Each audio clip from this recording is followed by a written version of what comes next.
Young doctors نے خادم اعلیٰ شہباز شریف کی اپیل مسترد کرتے ہوئے وزیر اعلیٰ ہاؤس کے گھیراؤ کا اعلان کر دیا تو حکومت پنجاب نے بھی ہڑتالی ڈاکٹروں کی چھٹی کے ساتھ ساتھ پیر سے سرکاری اسپتالوں میں فوجی ڈاکٹروں کی خدمات حاصل کر لیں۔ ادھر مریض بھی مسیحاؤں کی بے حسی پر احتجاج کی تصویر بن گئے۔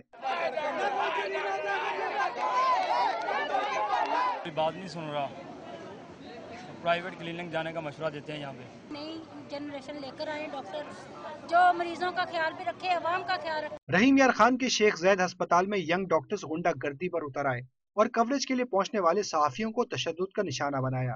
واقعے کے خلاف صحافیوں نے تھانہ سٹی اے ڈویژن سے ڈی سی آفس تک احتجاجی ریلی بھی نکالی۔ حکومت اور ینگ ڈاکٹرز کی لڑائی کا انجام کیا ہوگا یہ تو واضح نہیں، لیکن مریضوں کے لیے اچھی خبر یہ ہے کہ پیر سے انہیں ایک بار پھر علاج کی سہولیات دستیاب ہوں گی۔